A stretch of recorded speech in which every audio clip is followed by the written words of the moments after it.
Assalamu alaykum. Kitap o'qish munbiri avlodlar torbetiga xush keldingiz. Men Nuriya Rahman. Bugun men Shveysariyaning tog'liq kenti Verkoren degan yerda. Asldagi planimda tog'ning cho'qqisiga chiqib, ya'ni 2300 metr egizlikda turib, sizlarga bir yangi asar o'qib beray degan, lekin yoz fasli bo'lg'achqa tog'ning ustida odamlar bak ko'p. Shunga yanalash mushu kentimizga qaytib kelib o'ltiribdiman. Bugun qo'limda Anvar Abdurahimning Yozg'uchilar bilan suhbat nomli bu kitobi, qimmatli kitob. Kitap o'qish munbirimizga diqqat berib kelayotgan qarindoshlar bilasizlar. Danliq yozg'uchimiz Ahad Turdining Sarson ruh nomli romanini munbirimizda to'liq o'qib berdim.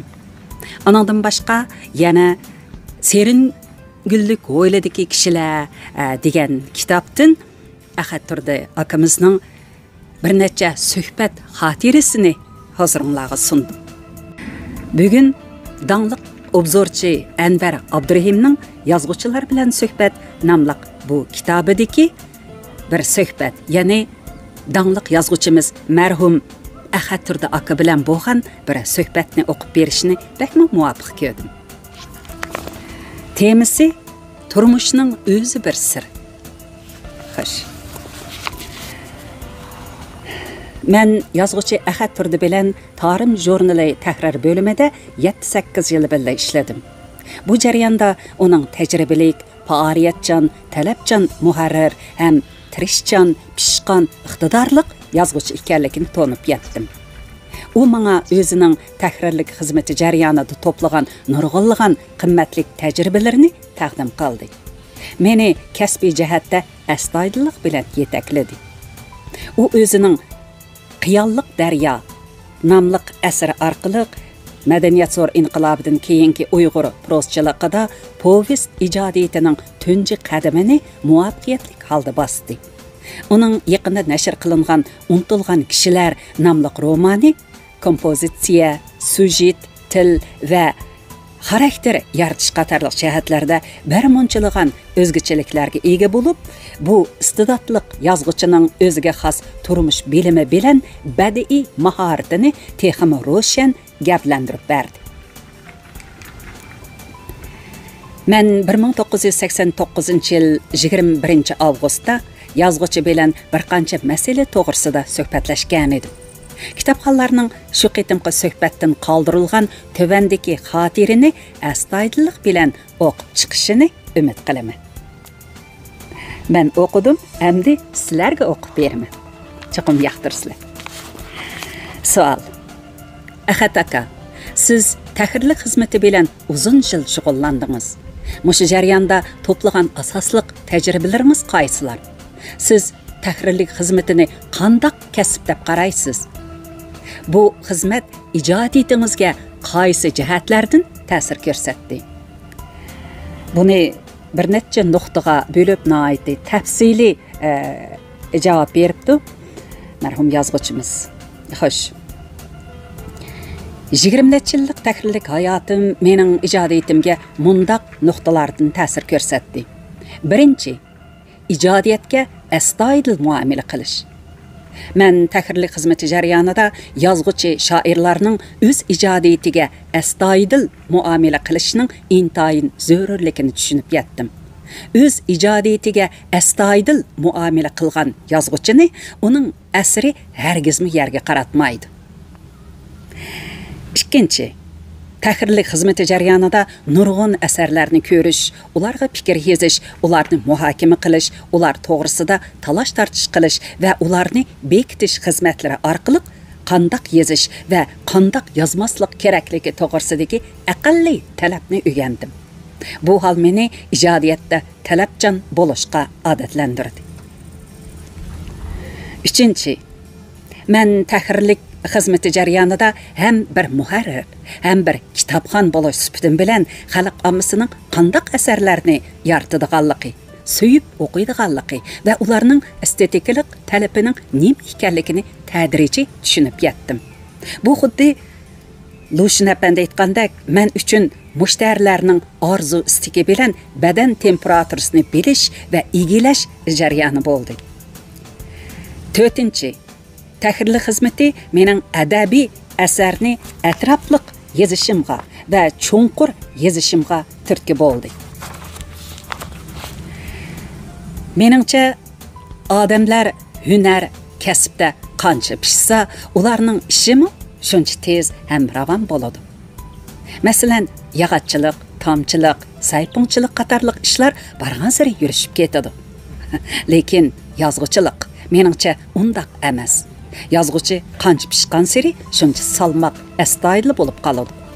Aldirab tenib ish qilmaydi. Chunki u pishgan sari asarni atrofliq, cho'nqur yozishga, badiiy g'oyasini texmo yuksaklikka ko'tarishga tirishadi. Shunga u jazman salmoq, tamkin ish ko'rdi. Qisqasi, uzun yillik tahrirlik xizmati meni ijodiyatda tamkin, astoydil bo'lishga o'rgatdi.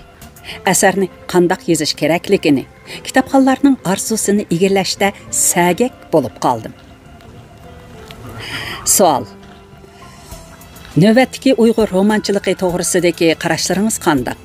Sizning Unutilgan kishilar nomli romaningiz kitobxonlar orasida xeyli kuchli inkas qo'zg'adi. Meningcha, uningdagi Batuq obrazi xeyli jonliq yaratilgan. Batuq xarakterdagi murakkablik romanning chinliq puriqini, estetikalik qimmatini oshirgan. Lekin hozir bu haqda o'xshash bo'lmagan qarashlarmi mavjud. Shunlashqa bugun o'zingizning mushu romanning ham materiallarini to'plash, ratlash, tavlash bo'libmi asarning bosh qahramoni Batuqning o'ziga xos xarakterini suratlash jihatlaridagi tajribalaringizni so'zlab bersangiz. Javob: meningcha, bir millatning adabiyot taraqqiyotida proza hal qilg'uch rol o'ynaydi. Uning taraqqiyoti umumiy adabiyot taraqqiyotini ilgari suradi va belgilaydi. Hozir Uyg'ur romanchiligi taraqqiyot ustida turyapti. Bir muncha romanlar nashr qilinib, omma bilan yuz ko'rishdi va bir munchilari nashr qilinish oldida. Tunji romanlarni yozib maydonga chiqqanlarni proza ijodiyatidagi qahramonlar deyishga bo'ladi. Chunki ular Uyg'ur adabiyotidagi eng cho'ng bo'shliqni, ojizlikni to'ldirdi. Ana shu tunji romanlardan keyin romanchiligimiz tez taraqqiy qildi. Nurg'unlagan romanlar arqa-arqadan nashr qilindi. Albatta, romanlarning ahvoli o'xshash emas. Meningcha, hozirgi romanlardagi asosliq yetarsizlik turmush bilimining tezligi, ijtimoiy bilimlarning kamligi, obraz yaratishning qiliplashganligi qatorliqlardan iborat. Lekin sondan cho'qim suhbat kelib chiqadi. Yo'ldoshlar, 50-yillarda sobiq Sovet ittifoqidan Uyg'urcha beslib kelgan romanlarni ko'rib baqsa bo'ladi. Biz hozir Qo'shchinlar chirog'lari, bo'rondan kuchlik, oltin vodidan shamollar, keladi bir kun qatorliq romanlarni qaytadan o'qisak Ularning mu saviyasining ancha yuqori emasligini, ularda ya undaq, ya mundaq yetersizliklarning mavjudligini darhol his qilamiz. Lekin ayni yillarda bu asarlar bizga alohida tuyulgan. Ularni e'tiborlab o'qigan edik. Endi biz shu millatlarning hozirgi romanchilik ahvoliga qarasak, taraqqiy qilganligini, yuksalganligini ko'ramiz.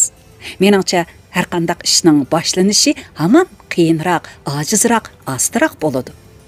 Keyingi taraqqiyot albatta shu tajriba savodlar bo'yicha osonroq, kuchliroq ham tezroq bo'ladi.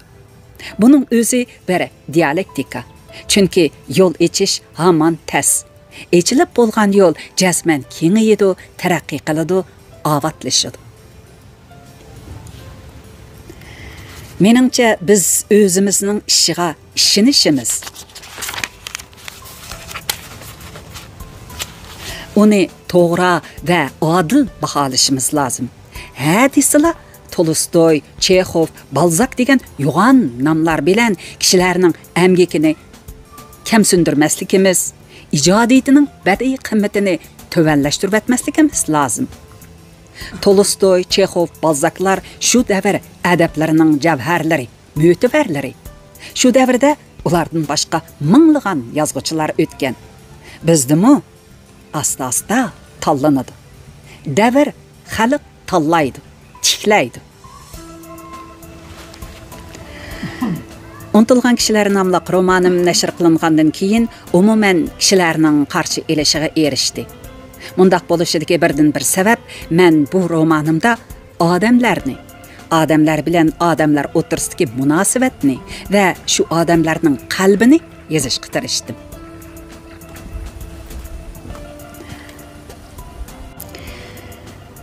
Cibranning mundaq bir cümle so'zi bor. Agar sen go'zallikni madiylamoqchi bo'lsang, dashtu bayovan o'tirsida bo'lsangmi, anglag'uchi chiqadi. Demak, bir yozuvchi asrining omma tarafidan olqishlanishi, qabul qilinishi, uning go'zallikni madiylab, razillikka nafratlanganligi bilan bo'ladi. Menda yaqinqi zamon tariximiz haqida biror parcha yirik asar yozish xiyoli burundalla bor edi. Shu niyat bilan yaqinqi zamon tariximizga oid materiallarni, kitoblarni ko'rdim. Nurg'un kishilar bilan suhbatlashdim. 2 yillik o'rganish, izdanish natijasida kallamda unutilgan kishilar romanining jahozisi qurilib chiqdi.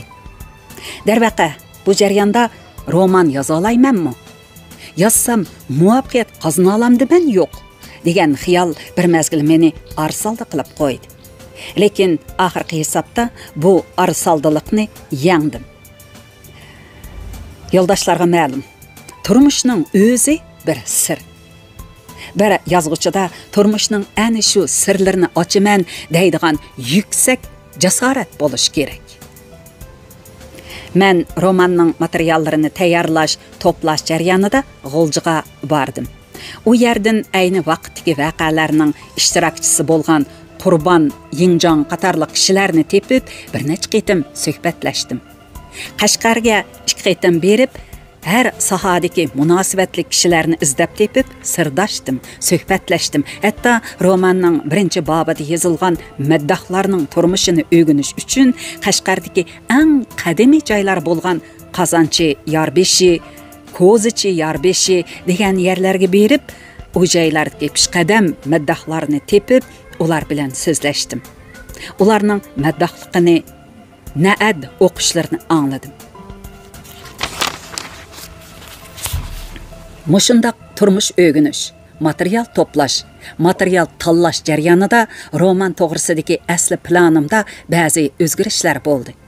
Aslida Saydojim obrazi to'g'risida o'ylashmagan edim, lekin Qashqarda turmush o'rganib yurib, Tursun Mavlud degan odam bilan tanishib qoldim. Men uni tunji qitim bir qurilish maydonidan topdim. Shu chaqda bu odam shu qurilishning qorovuli ekan. U menga Qashqarning 1930-1940 yillardagi diniy ahvollarini so'zlab berdi.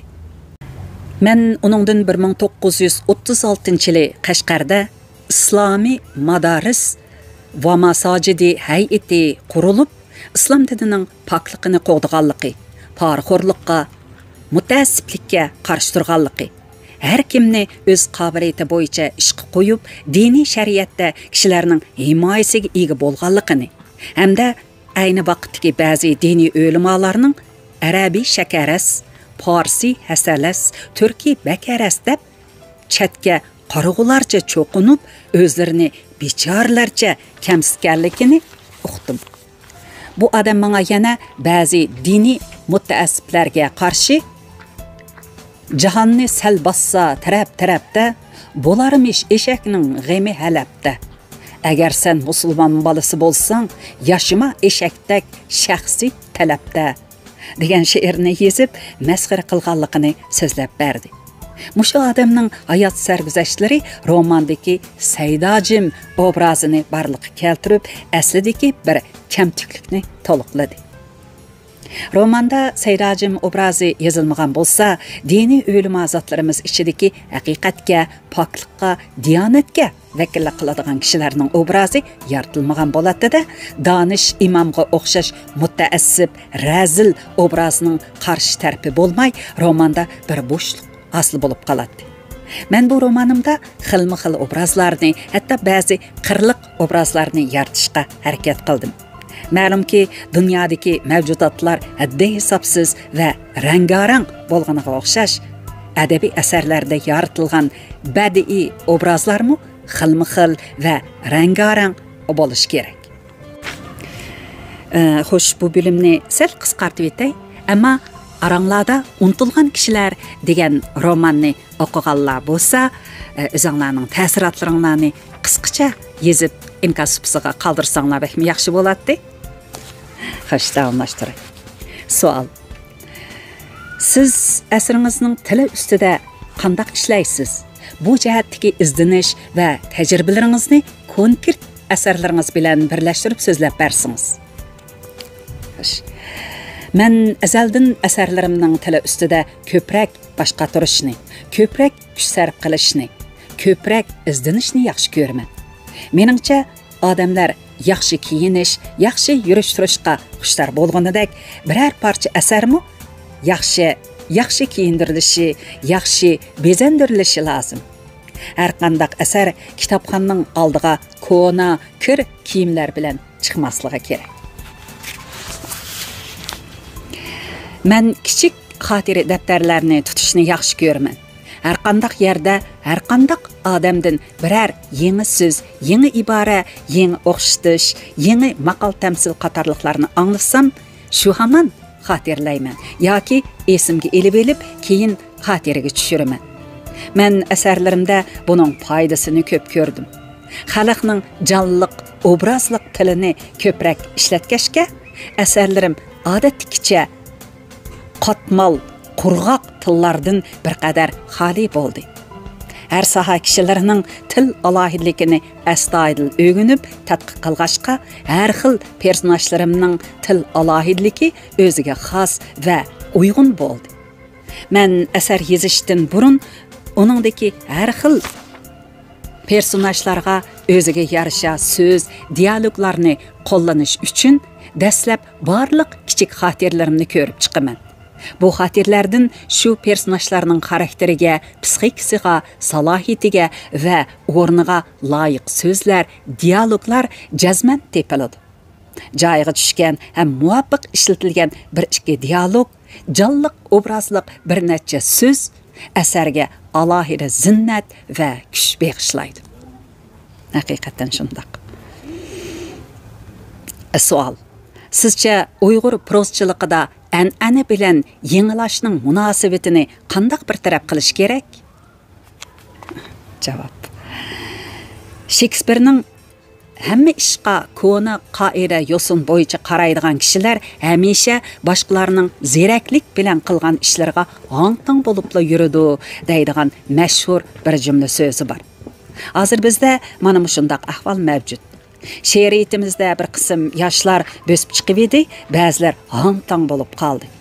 Prozimizdami izlanayotgan, yangilik yaratishga intilayotgan yozuvchilar maydonga chiqdi, hamda ular bir qism asarlarni ijod qildi. Meningcha birər parça əsər üstüdə hər xil qarashlarning bo'lishi normal ahvol. Lekin mayli kim bo'lmasin, yangilik yaratishga intilgan ekan, uni oldi bilan qo'llashimiz, madad berishimiz lozim. Bu yerda diqqat qiladigan birla nuqta bor. Har qanday yangilik jazman burunqi an'ana asosida bo'lishi, an'anani zamin, tuproq qilib turib yangilik yaratish lozim. Shunda qilgandala biz izlanib yaratayotgan yangilik milliy ong'a, milliy puroqqa, milliy psixikaga ega bo'la oladi va xalq tarix tarafidan qabul qilinadi. Qisqasi, biz bu dunyoga ko'na narsalarga bo'ysunish uchun kelgan emas, balki aql parostimizni, g'ayrat shijoatimizni ishga silib, yangi shalliq narsalarni yaratish uchun kelgan. Har avlod o'zi yashayotgan davrda tirishib, yangi ish qilishi, tarix yaratib, ilgirki tarixga ulab menishi lozim. Savol. Siz odatda konkret bir parcha asaringizning kompozitsiya, syujet, til va obrazlarini qanday bir taraf qilasiz? Asarlarimning syujeti, obrazlari, boshlanishi va oxirlashishi qatorliqlar kallamda pishib yetilmagicha qo'limga qalam olmayman. Yazmoqchi bo'lgan narsam mayli cho'ng, mayli kichik bo'lsin, boshqalarga to'liq va chiroyli hikoya qilib so'zlab beraligudak. Har qaysi obrazlar ko'z oldimda jonlanib, men bilan sirdisha oladigan holga yetganda qo'limga qalam olaman. Masalan, men Buzilgan yurak povestini faqat 5 kundala yozib chiqqan. Unutilgan kishilar romanimni 3 oydala qo'ldan chiqardim. Lekin uningga tayyorlik qilishga 2 yildan ko'proq vaqt sarf qildim. Oxirgi savol, sizcha yozuvchi uchun eng zarur narsa nima? Meningcha yozuvchi uchun eng zarur narsa samimiylik va astoydillik. Chunki yozuvchi xalqning orzu-istakini, o'y-xayolini, umid talablarini adabiyot shakli orqali ifodalab berguchi ruhiy injener. U turmushni samimiylik, chinlik bilan yozgandala xalqning talabini qondira oladi. Faqat yurakdan chiqqan narsalar yurakka ta'sir qila oladi. Tugadi. Kitap o'qish munbirimizda Ahad Turdininki asarlarini o'qidik. Buningdan keyinmi davomli o'qib beraman, chunki dangliq yozuvchimiz marhum Ahad Turdi akaninki asarlarini men to'liq yoqtirib o'qiyman. Xo'sh, bugungi kitap o'qish programmamiz mushakchi bo'lsin. Kelar qitimliq programmamizda ko'rishaylik. Oxirida hozironglarga qisqa bir sinni qo'shiman. U bo'lsa-mu 8-oyning 1-kuni Shveysariyaning davlat bayrami. Bayram munosabati bilan shaharlarda, yezlarda, tog'larda, hamma yerda shundaq yaxshi faoliyatlar, milliy puroqqa ega faoliyatlar ilib berildi. Bu yil biz tog'da bo'ldik, tog'dami shundaq yaxshi faoliyatlar bo'ldi. Men shu faoliyatlardan qisqa ko'rinishlarni hozironglarga sunaman.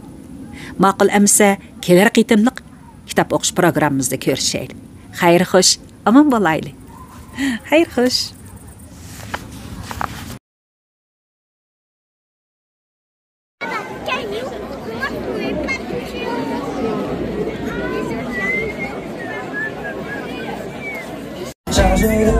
Rendez-vous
Bravo.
Bu xildagi faoliyatlarni odam yoshroq vaqtida qilsa bo'ldi ekan. Bundan bir necha yil ilgari qilgan vaqtimda bu darajada charchab ketmagandim, qiynalmagandim, ammo bu qitim xeyli zo'riqdim desam bo'ldi. Lekin o'rmonlikdagi bu xildagi faoliyatlarni qilish haqiqatanmi odamning o'ziga bo'lgan ishonchisini oshirdi, kishini g'ayratga keltirdi. Sinab etmanglar.